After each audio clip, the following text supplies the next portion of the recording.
Welcome to China in Focus. I'm Tiffany Meyer. Our top story, producing weapons, deploying troops. China and North Korea both stepping up support for Russia as a new axis taking shape. Taiwan is back with a bold no for China. The island's president is once again rejecting Beijing's rule in favor of freedom and democracy, all while marking the anniversary of a key victory over communist forces. We cannot and will not allow any external force to change the future of Taiwan. President Biden ordering U.S. agencies to increase their use of artificial intelligence. The goal is to outpace China as it tries to use the advanced tech to revolutionize its military.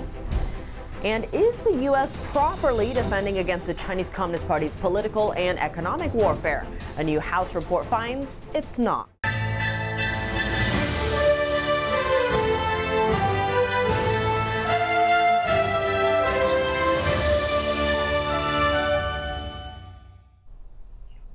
As China, North Korea, and Iran offer apparent support for Russia's war on Ukraine, a concern is emerging. Is the new axis taking shape? On Wednesday, the U.S. confirmed that North Korea has deployed at least 3,000 troops to Russia for training. What's more, Ukrainian intelligence says they've spotted as many as 12,000 troops there via satellite images. It's unclear why North Korean troops were sent there. If they're co-belligerents, their intention is to participate in this war on Russia's behalf. That is a very, very serious issue, and it will have impacts not only in Europe, it will also impact things in the Indo-Pacific as well. The growing coordination between these autocracies is alarming the West. China and Russia are nuclear powers. North Korea has about 50 nuclear warheads, while the U.S. believes Iran is capable of assembling nuclear weapons. The military ties between them are becoming stronger. The U.S. Treasury said China worked with Russian firms to co-produce long-range drones. That is a step up from before, whereas China only provided Russia with dual-use goods. Iran has provided Russia with drones and ballistic missiles. Observers say China would decide how the alignment would develop. That's because it's the most powerful player out of the group, and all three depend on China for economic protection against Western sanctions.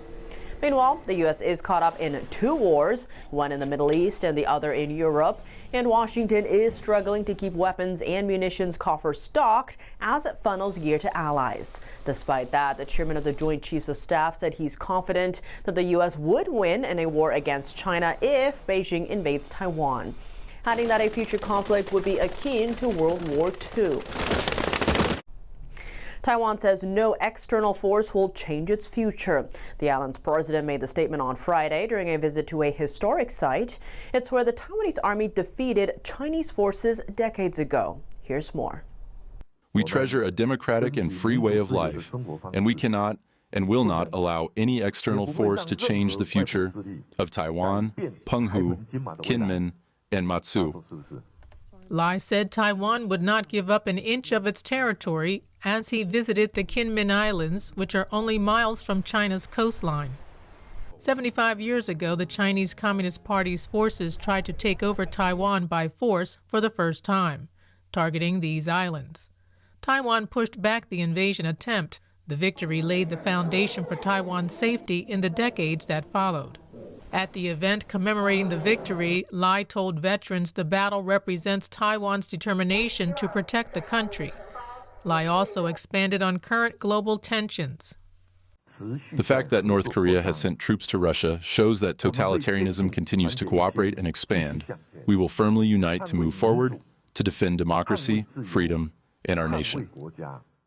Beijing sees Lai as a so-called separatist and views democratically governed Taiwan as its own territory. Taiwan rejects the claim. Lai said only Taiwan's people can decide their future. China staged a day of war games around Taiwan earlier this month, and Taiwan mapped out wartime food plans this week. President Biden urging defense and intel agencies to ramp up the use of artificial intelligence. The effort seeks to outcompete communist China and to protect American national security. NTD's White House correspondent Iris Tao has more. President Biden is directing the Pentagon and intelligence agencies to increase their use of AI. The goal is to maintain an edge over rivals like China. National Security Advisor Jake Sullivan says the new memo published on Thursday is the nation's first ever strategy for harnessing the power of AI to advance U.S. national security. We have to be faster in deploying AI in our national security enterprise than America's rivals are in theirs. They are in a persistent quest to leapfrog our military and intelligence capabilities. Sullivan says AI is already reshaping how our security agencies plan logistics, prevent cyber attacks, and analyze intelligence. And he warns that countries like China are also using AI to revolutionize its military and intelligence capabilities.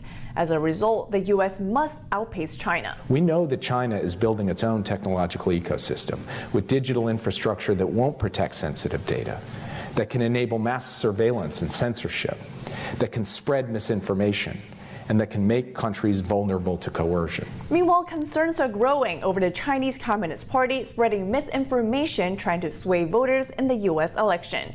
The Office of the Director of National Intelligence warned this week that countries like China are using social media to denigrate some candidates in presidential and congressional races. The office added that some social media posts are likely to be generated by AI. Reporting from Washington, D.C., Iris Tao, NTD News.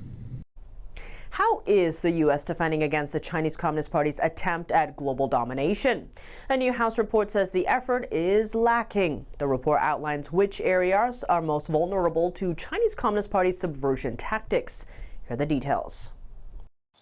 The House Oversight Committee investigated 25 federal sectors. What it found is that the government doesn't have a plan to protect Americans from the Chinese Communist Party's unrestricted warfare. And what's more, the House Committee chairman told NTD the average government employee isn't even clear-eyed on this threat. But China is our biggest threat. And yet the average government employee, even the high-ranking government employees, don't know what to look for. His committee highlights several areas where there are opens for the CCP to infiltrate and harm Americans, including the Departments of Education, Treasury, Agriculture, NASA, and more. A direct example is found on college campuses. The regime leverages its Chinese-led scholar programs to harass students and stifle free speech. Both Republicans and Democrats are concerned about the threat. The most consensus is found around the need to combat the regime's economic warfare through crackdown on IT theft and pulling supply chains out of China. A broader threat is found in China's footprint in the agriculture industry. More and more every day, China's getting a bigger footprint in our food supply. Especially in our food manufacturers. This administration's afraid to ban China from purchasing farmland. They're afraid to ban China from purchasing interest in our food processors. A group of senators Wednesday introduced legislation to protect food supply chains that are susceptible to Chinese control. Senator Rick Scott warns that the U.S. cannot allow the Chinese Communist Party an opening to hold the food supply chain hostage. They hope that the economy has a downfall. They hope that there's political upheaval after this election. They want disruption in the United States so that they can continue to advance their economy and advance their communist style of government across the globe. So how should these threats be dealt with?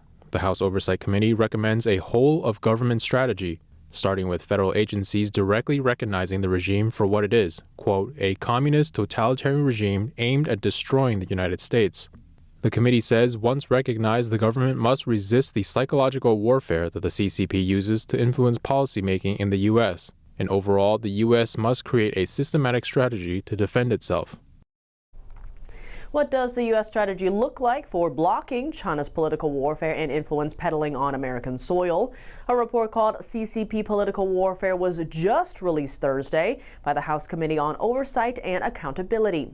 NTD's Steve Lance sat down with Oversight Committee Chairman James Comer to discuss what the committee found. Oversight Chairman James Comer, thank you so much for joining. My pleasure. Chairman, your committee releasing a report this morning detailing the Chinese Communist Party's political warfare and influence operations in the United States. If you could sort of break down what that actually means and some of the most significant findings in this report.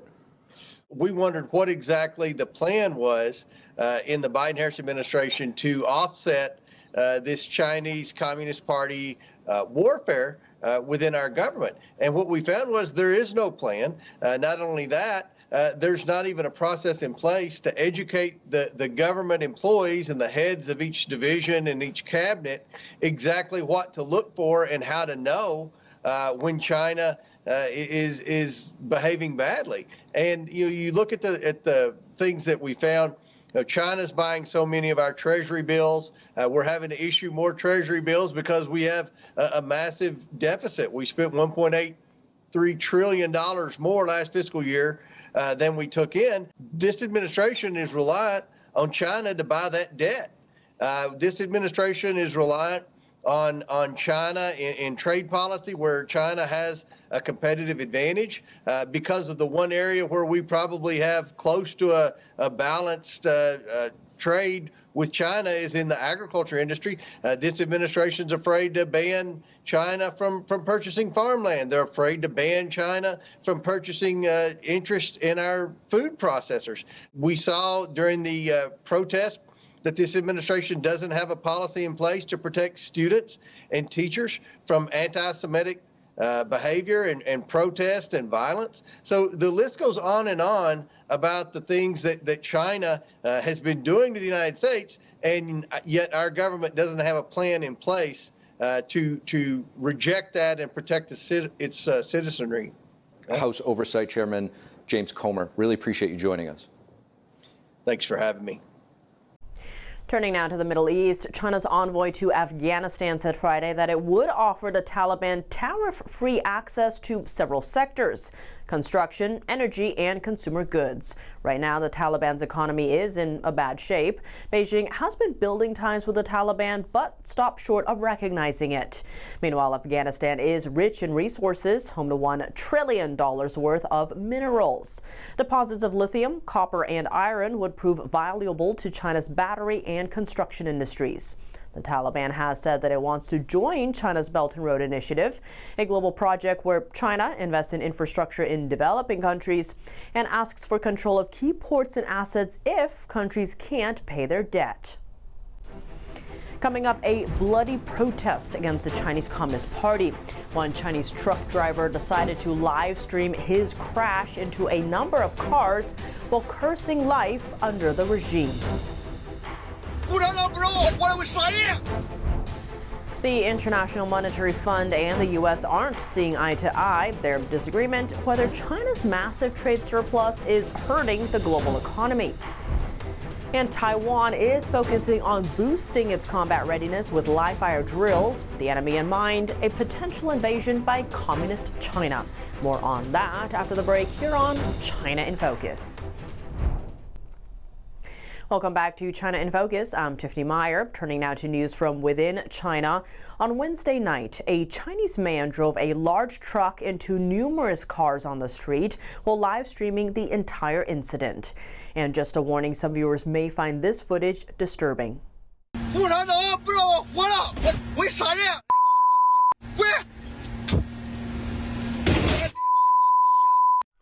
The driver said he had earlier been summoned to a police station. Angered by the incident, he chose to retaliate. Social media posts say the man drove a large concrete mixer truck and crashed into dozens of cars. He was taken into custody that night. Local police say at least 3 people were injured in the incident, were hospitalized. Chinese internet regulators later censored his videos from social media. China Affairs commentator Xing Tianxin gave her take on the man's motives. She said the tyranny of the Chinese Communist Party has instilled hatred in Chinese people, and added that this incident is one example of how people are harming each other to vent their anger. She said the social unrest could even contribute to the Communist Party's eventual collapse. Growing tensions between the U.S. and the International Monetary Fund over managing a global flood of Chinese exports. IMF Director Kristalina Georgieva is encouraging China to redirect its approach from exports to a consumer-driven economy. But the U.S. wants the IMF to make a stronger push. Take a listen. We are on the view that as the Chinese economy has grown so big, it is the latter, domestic consumption, that is the reliable source of growth. We also have been keen to see China recognizing that in the short term, one big obstacle to consumer confidence is in the property sector, and a decisive action to resolve that would help lift up consumer confidence. Georgieva shared her thoughts at the IMF and World Bank annual meetings in Washington. She said Beijing could no longer rely on an export-led model in a large economy. Meanwhile, the U.S. is blaming China's export surpluses on Beijing for holding down consumption and subsidizing manufacturing and exports. The U.S. charges China as causing collateral damage to trading partners, and it wants the IMF to take a stronger stance. Taiwanese tanks practicing to repel a potential Chinese assault from the sea. That's as the island works to boost its military readiness. The Taiwanese military conducted live fire drills on Thursday night on the Penghu Islands. Situated between Taiwan and China, Penghu is home to the Taiwanese Navy. An important air base is also located there. And the island's Air Force scrambles military jets from that location to monitor Chinese warplanes when they approach the island. The Chinese military has ramped up its threats toward Taiwan. Besides war games that encircled the island earlier this month, Beijing also held live fire drills this week. The Chinese Communist Party has never ruled Taiwan, but seeks to take control of it. The Chinese leader has voiced a plan to take over within the next 3 years. Wet pallets and moldy body armor plates from the U.S. have made their way to Taiwan, and one U.S. lawmaker isn't happy about it. With rising tensions in Asia and conflicts worldwide, how might this affect America's reputation globally? To discuss, we sat down with retired Brigadier General David Stilwell. He's the former Assistant Secretary of State for the Bureau of East Asian and Pacific Affairs. General Stilwell, thank you so much for joining us. Great to have you back on the show. Tiffany, it's great to be back. Thank you. Now, the New York Post is reporting on Senator Joni Ernst's letter lambasting the Pentagon. This is after Taiwan received wet and moldy gear from the U.S. The senator calling this an embarrassing debacle. First, what was your reaction to this substandard gear that ended up in Taiwan? I think it's a symptom of allowing too many crises to bubble at the same time and becoming distracted.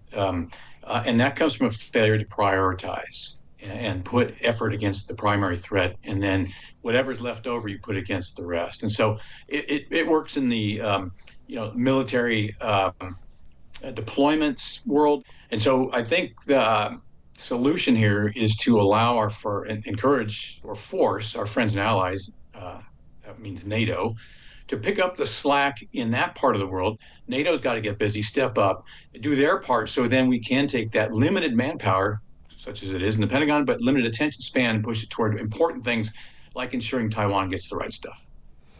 Now, the Pentagon has responded saying this was a communication issue, and they have spent about $730,000 to fix it. How do you view this difference between the one China principle, as Beijing sees it, and the one China policy that the U.S. has? Well, the people in the media who confuse one China principle and policy can be forgiven because we have allowed the PRC unlimited access, intrusion into our information space. And so a simple rhetorical, syntactical, these small word changes don't make a lot of sense or mean a lot to American people, but they do mean a lot in the PRC sense. So just to be short, one China principle comes from Beijing, and that says that China, Hong Kong, Taiwan, anything that the PRC says is there, South China Sea, et cetera, falls under the purview of the Chinese Communist Party. Our one China policy simply acknowledges that that's what they're saying, but we don't agree to it, nor do we support or endorse it. And one China, two systems means that Hong Kong and Taiwan would be allowed a certain or large degree of autonomy while we resolved the question of Taiwan through dialogue without coercion or use of force. Well, if you're looking at the news today, you can see that the PRC did not live up to one word of that agreement. Right now, there's a huge asymmetry in access in information. We have no access to the Chinese people. They have complete access to us. Information access is one of the things that China not only drafted, but signed up to.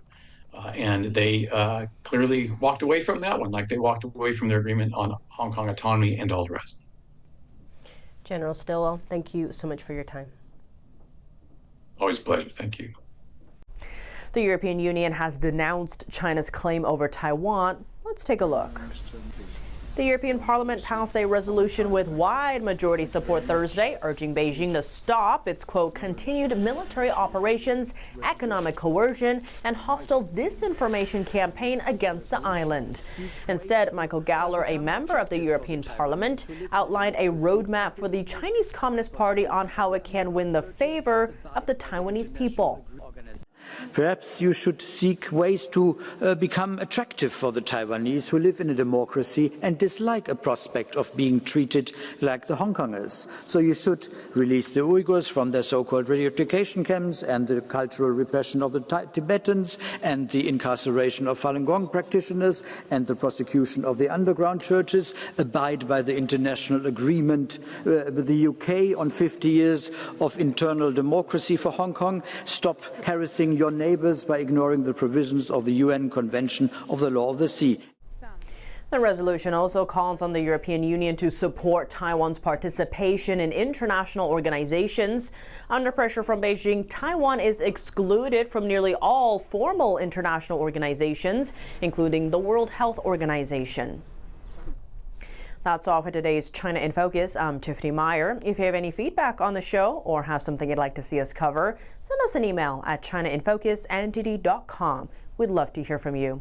For round-the-clock original news coverage, visit us at ntd.com or download our NTD app. Thanks for watching. See you soon. Coming up on NTD, stay tuned for America's Hope with Kelly Wright. Tonight's discussion focuses on women's issues in the presidential campaign. Avis Jones-Weaver and Diane Rivera-Lopez share their perspectives on divisive issues like abortion. Plus, former presidential candidate Roland Roberts discusses his views on the election and the importance of Americans putting God first and faith over politics. That's tonight at 10 p.m. after China in Focus. Thanks for watching. See you soon.